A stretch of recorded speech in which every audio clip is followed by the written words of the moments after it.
Hello friends, एक बार फिर से आप सभी का मेरे यूट्यूब चैनल मैथमेटिकल जर्नी पर बहुत बहुत स्वागत है। दोस्तों, लूसेंट जीके की हमारी सीरीज स्टार्ट है और जिसमें मैंने पॉलिटी का एक वीडियो कंप्लीट कर दिया है, जिसमें भारत शासन अधिनियम 1858 तक सारी चीज़ें क्लियर कर दी है, क्या इंपॉर्टेंट है ये बता दिया है। यहाँ पर हमारा 1861 ईस्वी भारत परिषद अधिनियम हम लोगों को कंप्लीट करना है।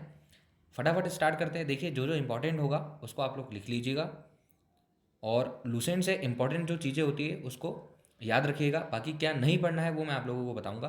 तो 1861 ईस्वी का भारत परिषद अधिनियम, इस अधिनियम की विशेषता देखिए। इस अधिनियम की विशेषता देख रहे हैं हम, गवर्नर जनरल की कार्यकारिणी परिषद का विस्तार किया गया। चीज़ों को सीधा सीधा याद रखना होता है। 1861 ईस्वी का भारत परिषद अधिनियम आप सीधे से याद रखोगे और इसमें क्या क्या हुआ, इसकी विशेषता क्या क्या है। तो गवर्नर जनरल की कार्यकारिणी परिषद का विस्तार किया गया। विभागीय प्रणाली का प्रारंभ हुआ लॉर्ड कैनिंग द्वारा। क्वेश्चन सीधा सीधा लिख लीजिएगा कि विभागीय प्रणाली का प्रारंभ किसके द्वारा किया गया। तो विभागीय प्रणाली का प्रारंभ लॉर्ड कैनिंग के द्वारा किया गया। गवर्नर जनरल को पहली बार अध्यादेश जारी करने की शक्ति प्रदान की गई। सीधा क्वेश्चन पूछता है कि गवर्नर जनरल को पहली बार अध्यादेश जारी करने की शक्ति किस अधिनियम के द्वारा दी गई। तो 1861 के भारत परिषद अधिनियम के द्वारा गवर्नर जनरल को पहली बार अध्यादेश जारी करने की शक्ति प्रदान की गई। ऐसे अध्यादेश की अवधि मात्र 6 महीने होती थी। लिखिए, ऐसे अध्यादेश की अवधि मात्र 6 महीने होती थी। सारी इंपॉर्टेंट चीज़ें जो जो इंपॉर्टेंट हमको पढ़ना है, दिमाग में रखना है, उसी चीज़ों को यहाँ पर समझना है हमको। फिर से मैं रिपीट करता हूँ, 1861 ईस्वी का भारत परिषद अधिनियम और उसकी विशेषता। पहला, गवर्नर जनरल की कार्यकारिणी परिषद का विस्तार किया गया। विभागीय प्रणाली का प्रारंभ लॉर्ड कैनिंग द्वारा किया गया। गवर्नर को पहली बार अध्यादेश जारी करने की शक्ति 1861 के भारत परिषद अधिनियम से प्राप्त हुई। और ऐसे जो अध्यादेश होते थे उनकी सिर्फ अवधि 6 महीने होती थी। गवर्नर जनरल को बंगाल, उत्तर पश्चिमी सीमा प्रांत और पंजाब में विधान परिषद स्थापित करने की शक्ति प्रदान की गई। इसके द्वारा कानून बनाने की प्रक्रिया में भारतीय प्रतिनिधियों को शामिल करने की शुरुआत हुई। तो जिस जिस चीज़ की शुरुआत यहाँ से हुई है 1861 भारत परिषद अधिनियम से, ये चीज़ें सारी की सारी हमको याद रखना है। इसके द्वारा कानून बनाने की प्रक्रिया में भारतीय प्रतिनिधियों को शामिल करने की शुरुआत हुई। क्वेश्चन पूछ लेगा सीधा सीधा कि किस अधिनियम के अंतर्गत भारतीय प्रतिनिधियों को शामिल करने की शुरुआत हुई जब कानून बनाना हो। तो 1861 ईस्वी में वायसराय कुछ भारतीयों को विस्तारित परिषद में गैर सरकारी सदस्यों के रूप में नामांकित कर सकता था। यहाँ पर क्या हुआ, वायसराय जो था कुछ भारतीयों को विस्तारित परिषद में गैर सरकारी सदस्यों के रूप में नामित कर सकता था। अब देखिए, यहाँ से 1862 ईस्वी में लॉर्ड कैनिंग ने 3 भारतीयों, बनारस के राजा, पटियाला के राजा और सर दिनकर राव को विधान परिषद में मनोनीत किया। सीधा क्वेश्चन अगर यहाँ से बनता है तो याद रखिएगा, 1862 में लॉर्ड कैनिंग ने 3 भारतीयों, बनारस के राजा, पटियाला के महाराजा और सर दिनकर राव को विधान परिषद में मनोनीत किया। आगे देखिए, 1873 ईस्वी का अधिनियम। तो 1861 का अधिनियम हमने कंप्लीट कर लिया है। जो जो इंपॉर्टेंट होगा उसको दिमाग में रखना है और कोशिश करना है कि दिमाग में बनी रहे। बार बार चीज़ों को देखिए और समझिए। लूसेंट एक बहुत अच्छी बुक है जिसमें बहुत सारे फैक्ट दिए हुए हैं। बस इतना है कि बहुत ज़्यादा डिटेल में नहीं है, लेकिन इंपॉर्टेंट चीज़ें जितनी हैं वो लगभग इसमें सब कुछ दी हुई है। तो इसको भी हमारी तैयारी के साथ साथ कंप्लीट करना होता है। 1873 ईस्वी का अधिनियम। इस अधिनियम द्वारा यह उपबंध किया गया कि ईस्ट इंडिया कंपनी को किसी भी समय भंग किया जा सकता है। 1873 का अधिनियम पढ़ रहे हैं हम। इस अधिनियम द्वारा यह उपबंध किया गया कि ईस्ट इंडिया कंपनी को किसी भी समय भंग किया जा सकता है। 1 जनवरी 1884 ईस्वी को ईस्ट इंडिया कंपनी को औपचारिक रूप से भंग कर दिया गया। देखिए, 1 जनवरी 1884 ईस्वी को ईस्ट इंडिया कंपनी को औपचारिक रूप से भंग कर दिया गया। आगे देखिए, शाही उपाधि अधिनियम 1876। इस अधिनियम द्वारा गवर्नर जनरल की केंद्रीय कार्यकारिणी में छठे सदस्य की नियुक्ति कर उसे लोक निर्माण विभाग का कार्य सौंपा गया। 28 अप्रैल 1876 ईस्वी को एक घोषणा द्वारा महारानी विक्टोरिया को भारत की साम्राज्ञी घोषित कर दिया गया। 28 अप्रैल 1876 ईस्वी को एक घोषणा की जिसके द्वारा महारानी विक्टोरिया को भारत की साम्राज्ञी घोषित कर दिया। आगे चलते हैं यहाँ से, जो इंपॉर्टेंट होगा सब कुछ लिखना है हम लोगों को। 1892 ईस्वी का भारत परिषद अधिनियम। इस अधिनियम की मुख्य विशेषता, अप्रत्यक्ष चुनाव प्रणाली की शुरुआत हुई। सीधा क्वेश्चन, अप्रत्यक्ष चुनाव प्रणाली की शुरुआत कहाँ से हुई। अप्रत्यक्ष, डायरेक्ट नहीं बोला, अप्रत्यक्ष चुनाव प्रणाली की शुरुआत कहाँ से हुई। तो 1892 ईस्वी का भारत परिषद अधिनियम, यहाँ से अप्रत्यक्ष चुनाव प्रणाली की शुरुआत हुई। इसके द्वारा राजस्व एवं व्यय अथवा बजट पर बहस करने तथा कार्यकारिणी से प्रश्न पूछने की शक्ति दी गई। अब देखिए दोस्तों, यहाँ से ये इंपॉर्टेंट है, बहुत इंपॉर्टेंट है, 1909 ईस्वी का भारत परिषद अधिनियम, जिसको मार्ले मिंटो सुधार भी कहते हैं। सीधा क्वेश्चन पूछता है मार्ले मिंटो सुधार किस अधिनियम को कहते हैं, तो मार्ले मिंटो सुधार भारत परिषद अधिनियम 1909 को कहते हैं। हर एक चीज़ इसके अंदर, जितना पूरा अधिनियम जब मैं पढ़ूंगा, जब मैं आप लोगों को बताऊंगा, सारी चीज़ें एक एक करके लिखिएगा, सब कुछ इसमें इंपॉर्टेंट है और बहुत इंपॉर्टेंट है, इसीलिए मैं बार बार इसमें प्रेशर डाल रहा हूँ, बहुत इंपॉर्टेंट है, तो इसको ध्यान से देखिएगा, हर एक लाइन को बहुत अच्छे से समझिएगा। 1909 ईस्वी का भारत परिषद अधिनियम, जिसको मार्ले मिंटो सुधार भी कहते हैं, पहली बार मुस्लिम समुदाय के लिए पृथक प्रतिनिधित्व का उपबंध किया गया। इसके अंदर मुस्लिम सदस्यों का चुनाव मुस्लिम मतदाता ही कर सकते थे। भारत सरकार अधिनियम के तहत पहली बार विधायिका में कुछ निर्वाचित प्रतिनिधित्व की मंजूरी, ये इंपॉर्टेंट है, समझिए क्या नियम दिया था इन लोगों ने। पहली बार मुस्लिम समुदाय के लिए पृथक प्रतिनिधित्व का उपबंध, अलग से एक मुस्लिम समुदाय के किसी व्यक्ति को निर्वाचित करना था। इसके अंतर्गत मुस्लिम सदस्यों का चुनाव मुस्लिम मतदाता ही कर सकते थे। भारत सरकार अधिनियम के तहत पहली बार विधायिका में कुछ निर्वाचित प्रतिनिधित्व की मंजूरी यहाँ से मिली।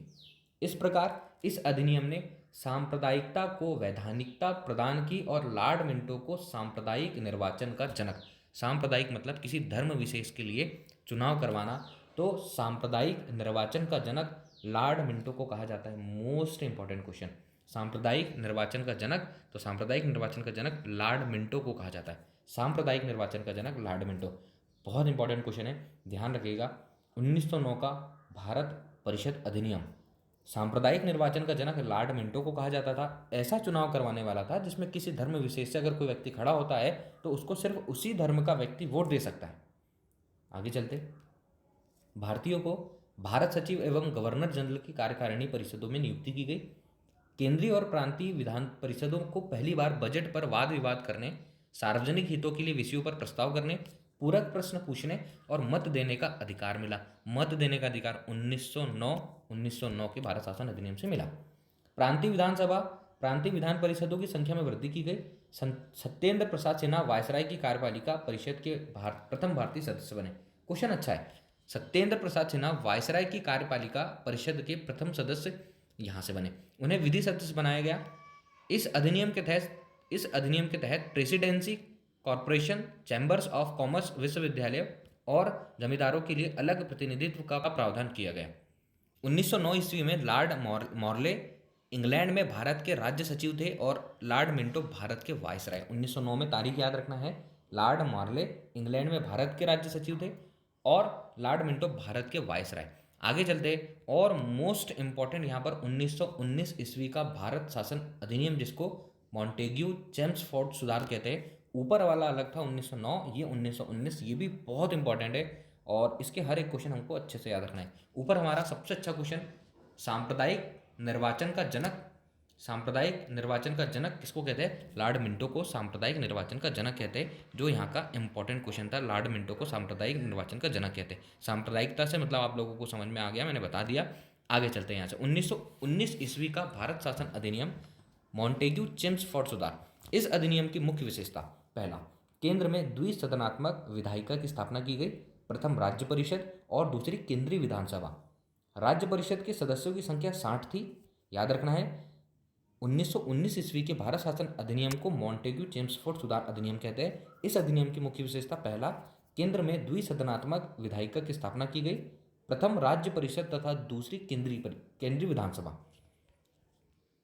राज्य परिषद के सदस्यों की संख्या 60 थी, जिसमें 34 निर्वाचित होते थे और उनका कार्यकाल 5 वर्षों का होता था। केंद्रीय विधानसभा के सदस्यों की संख्या 144 थी, जिनमें 104 निर्वाचित तथा 40 मनोनीत होते थे। इनका कार्यकाल 3 वर्षों का था। दोनों सदनों के अधिकार समान थे। इनमें सिर्फ एक अंतर था कि बजट पर स्वीकृति प्रदान करने का अधिकार निचले सदन को था। प्रांतों में द्वैध शासन प्रणाली का प्रवर्तन किया गया। इंपॉर्टेंट क्वेश्चन यहाँ से लिखिएगा, प्रांतों में द्वैध शासन प्रणाली का प्रवर्तन किया गया। प्रांतों में द्वैध शासन के जनक लियोनस कॉटियस। प्रांतों में द्वैध शासन का जनक लियोनस कॉटियस। इंपॉर्टेंट क्वेश्चन, प्रांतों में द्वैध शासन का जनक, प्रांतों में द्वैध शासन का जनक, प्रांतों में द्वैध शासन प्रणाली का जनक लियोनस कॉटियस। इस योजना के अनुसार प्रांतीय विषयों को 2 भागों में विभाजित किया, आरक्षित तथा हस्तांतरित या अंतरित। आरक्षित विषय क्या क्या थे? वित्त भूमि कर, अकाल सहायता, न्याय, पुलिस पेंशन, आपराधिक जातियाँ, छापाखाना, समाचार पत्र, सिंचाई, जलमार्ग, खान कारखाना, बिजली, गैस, बॉयलर, श्रमिक कल्याण, औद्योगिक विवाद, मोटर गाड़ियाँ, छोटे बंदरगाह और सार्वजनिक सेवाएं आदि। हस्तांतरित विषय थे शिक्षा, पुस्तकालय, संग्रहालय, स्थानीय स्वायत्त शासन, चिकित्सा सहायता, सार्वजनिक निर्माण विभाग, आबकारी, उद्योग, तौल तथा माप, सार्वजनिक मनोरंजन पर नियंत्रण, धार्मिक तथा अग्रहार दान आदि। समझिए, आरक्षित विषयों का प्रशासन गवर्नर और उसकी कार्यकारी परिषद के माध्यम से किया जाना था, जबकि हस्तांतरित विषयों का प्रशासन गवर्नर द्वारा विधान परिषद के प्रति उत्तरदायी मंत्रियों की सहायता से किया जाना था। इस द्वैध शासन प्रणाली को 1935 ईस्वी के एक्ट के द्वारा समाप्त कर दिया गया। तो द्वैध शासन प्रणाली को 1935 के एक्ट द्वारा समाप्त कर दिया गया। आगे देखिए, भारत सचिव को अधिकार दिया गया कि वह भारत में महालेखा परीक्षक की नियुक्ति कर सकता है। इस अधिनियम में भारत एक लोक सेवा आयोग का गठन प्रावधान किया गया, मतलब कि इस अधिनियम ने भारत में एक लोक सेवा आयोग का गठन किया गया। 1926 ईस्वी में ली आयोग ने यूपीएससी, देखिए यूपीएससी का इंपॉर्टेंट क्वेश्चन है कि ली आयोग की सिफारिश पर यूपीएससी का गठन हुआ था। यूपीएससी विभाग सिविल सेवकों के लिए जो चीज़ें भर्ती होती है उसका गठन किया गया था। ये इंपॉर्टेंट क्वेश्चन है। तो यहाँ से देखिए 1926 ईस्वी में ली आयोग 1923 से 24 की सिफारिश पर सिविल सेवकों की भर्ती के लिए एक केंद्रीय लोक सेवा आयोग, ये केंद्रीय लोक सेवा आयोग मतलब यूपीएससी आज का। आगे चलते हैं यहाँ से। इस अधिनियम के द्वारा वायसराय की कार्यकारी परिषद में 6 सदस्यों में से कमांडर इन चीफ को छोड़कर 3 सदस्यों का भारतीय होना आवश्यक था। इसने सांप्रदायिक आधार पर सिखों, भारतीय ईसाइयों, आंग्ल भारतीयों और यूरोपियों के लिए भी पृथक निर्वाचन के लिए सिद्धांत को विस्तारित किया। आगे चलते हैं यहाँ से। इसमें पहली बार केंद्रीय बजट को राज्यों के बजट से अलग कर दिया गया। क्वेश्चन सीधा पूछेगा कि केंद्रीय बजट को राज्यों के बजट से अलग कर दिया किस अधिनियम के द्वारा? 1919 मॉन्टेग्यू चेम्सफोर्ड सुधार अधिनियम। इसके अंतर्गत एक वैधानिक आयोग का गठन किया गया जिसका कार्य 10 वर्ष बाद जांच करने के बाद अपनी रिपोर्ट प्रस्तुत करना था। इस अधिनियम में केंद्रीय विधानसभा में वायसराय के अध्यादेश जारी करने की शक्तियों को निम्न रूप में बनाए रखा। कुछ विषयों से संबंधित विधेयकों को विचारार्थ प्रस्तुत करने के लिए उसकी पूर्व अनुमति आवश्यक थी। सेकंड, उसे भारतीय विधान सभा द्वारा पारित किसी भी विधेयक को वीटो करने या सम्राट के विचार के लिए आरक्षित करने की शक्ति थी। उसे यह शक्ति थी कि विधानमंडल द्वारा नामंजूर किए गए, पारित न किए गए किसी विधेयक या अनुदान को प्रमाणित कर दे तो ऐसे प्रमाणित विधेयक विधानमंडल द्वारा पारित विधेयक के समान हो जाते थे।